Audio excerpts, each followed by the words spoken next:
I wanted to do the opposite today, do the 10 things that I miss most about playing live so that I could show you the other side of things. There are probably way more than 10. I think I was up to about 20 to 25, and then I'm like, you know what? I better scale it back, keep it to 10 so the video isn't like an hour long. So let's get into it. 10 reasons why I miss playing live. The first one's probably the most obvious, hanging out with your friends and playing music.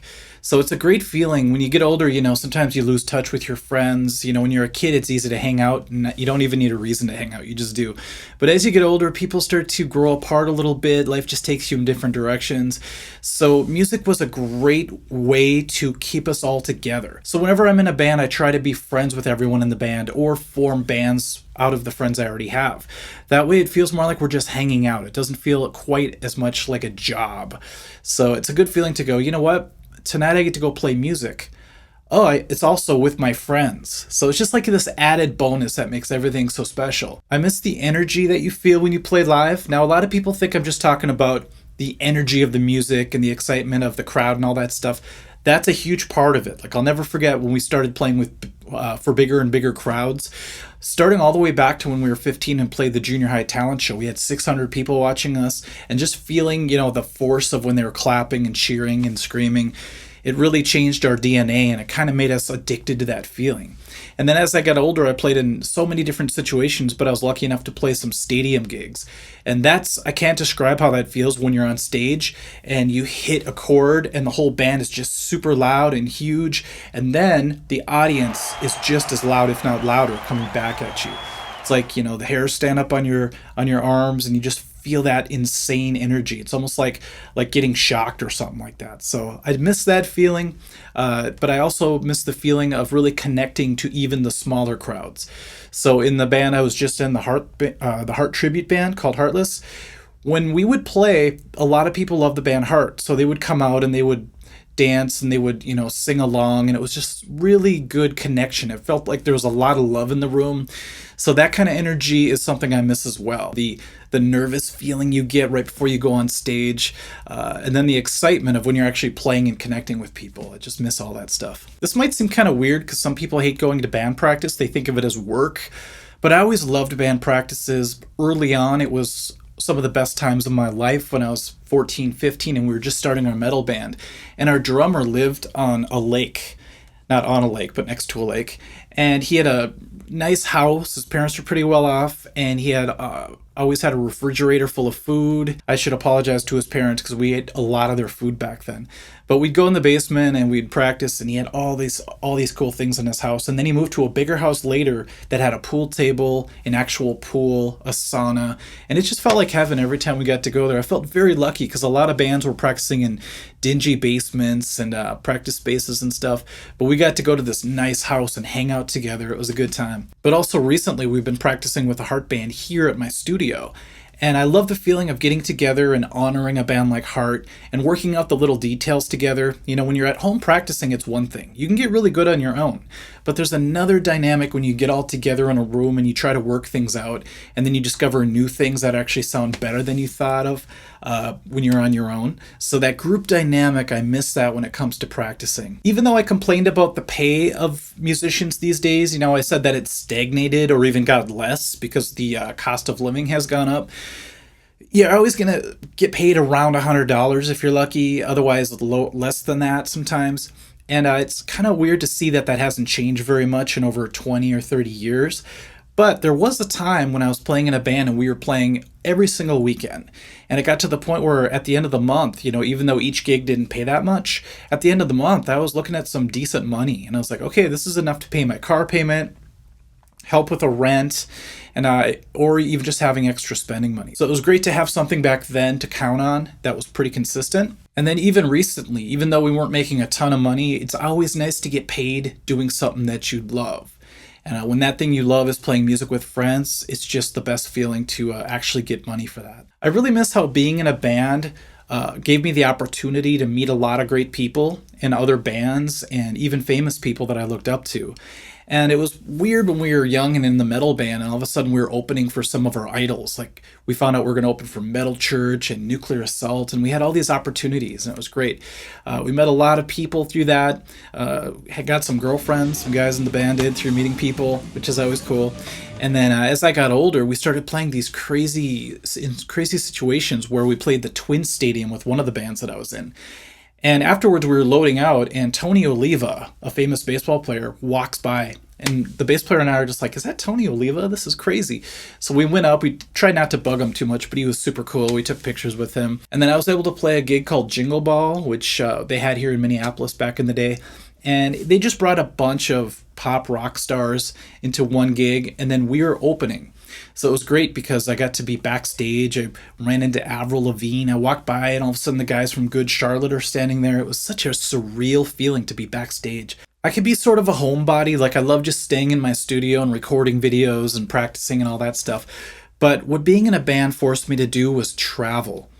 And so even though I do love traveling when I get to, like, I've been to Europe, I've traveled around the United States quite a bit. But when I was in a band, I was forced to visit cities that I probably would have never visited on my own. One example of that is Marquette, Michigan. It was like a college town, and this really rich guy owned a club up there, and he would have us come out every once in a while, and we'd just play the whole weekend. So it was fun because we got to spend the night. Well, I love that place so much because I would play the first gig, go to bed, get up the next day, and have the whole day just to kind of wander around the city and learn about it a little bit. And I really grew to love it. And so even after I was out of that band, I went back and visited that place just on a mini vacation. So I would have never discovered that city, that town, if I had never played in that band. I remember when we rented an RV and the whole metal band got in there, and we just did this road trip to Chicago. And that was pretty eye-opening because none of us had traveled very much at all. And all of a sudden we're all in this RV going to a gig way out in Chicago. And we came back and our friends were like, what did you do this weekend? And we're like, not much. We just traveled to Chicago and played a gig. And those are opportunities that we're very happy to have together as a band. And we have a lot of great stories from those times. Being in a band really forces you to be up on your game. So not only do you have to keep your skills up, that was a big thing with being in this Heart band. We would play sometimes for 3 hours, 3 sets of Heart, which sounds like a lot, and it was. But playing Heart was not easy, and it really made me practice. So throughout the week, if I knew I had a gig at the end of the week, I would hit the woodshed, as they would say. And I found myself practicing more than normal just because I had to. Because, you don't want to show up to practice and be the one that doesn't know the song. Or worse yet, show up to a gig and completely blank out because you were unprepared. So playing live really kicks your butt into practicing, but it also forces you to keep up on your gear. So your gear needs a certain amount of upkeep to keep working correctly.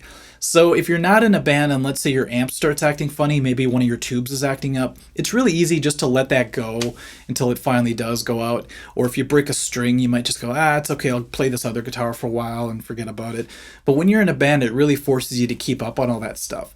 So my gear was working better than ever just because I was playing all the time. And so I kind of missed that aspect of the pressure of always keeping up with my guitar maintenance as well as my guitar skills. I also miss buying new gear because I had a good excuse to. So when you're in a band, especially a variety band where you have to play all sorts of music, it's fun to be able to justify your purchases because you have to sound like a certain band or a certain artist. So when I joined the Heart band, I had to buy a lot of things. I had to get a mandolin. I had to get a Les Paul because I'm like, early Heart uses Les Pauls, I better get one. And not to mention pedals and amps and whatever you need to sound like the band that you're trying to play. And a lot of my friends are married and they have to get permission to buy new gear. So I think of this as the perfect excuse for them. If you're in a band and you're out playing and you're actually making money, it's like, hey, I need this new guitar so that I can keep doing that. It's like the perfect built-in excuse, sort of a loophole. Man, I miss the amenities whenever you play. What I mean by that is you go to a show and sometimes you won't get paid that much. Like back in the country band days, we didn't really make that much at all, maybe $80 a gig, $100 if we're lucky. But we would play shows where they would have a huge buffet in the back. And our singer Brett would always say, guys, eat up. This is just your bonus. The more you eat, the more you make tonight. And then we'd play casinos, and it was just fun to get free drinks and be able to hang out, once again with your friends, and then sometimes get free hotel rooms. So there are a lot of things that are attached to playing gigs. It's not just what you get paid.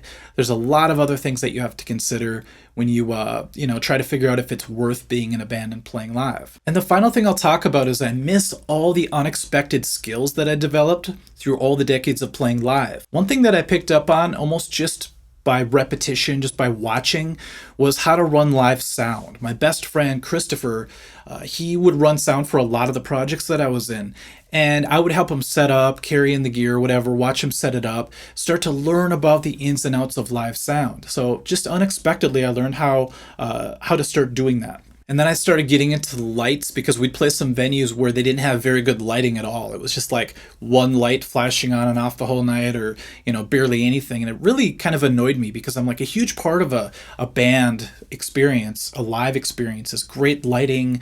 It's just the other half of the equation, in my opinion. So if you have a really great band but terrible lighting, it doesn't seem to do them justice. So I really started getting into buying different lights, just trying to run them from the stage at first, eventually running them from my iPad and a foot switch. And I didn't think I would ever get into running lights, but I just learned it through necessity, through being in a band. So those are 10 things that I miss about playing live. Like I said, I could have done a lot more, but I wanted to keep it short. I don't want you guys sitting here for an hour watching this video. But, maybe I'll do a part 2 someday, but I just wanted to get it started today. So, all right, thanks for watching, you guys, and we'll catch you at the next video. Thanks. Bye.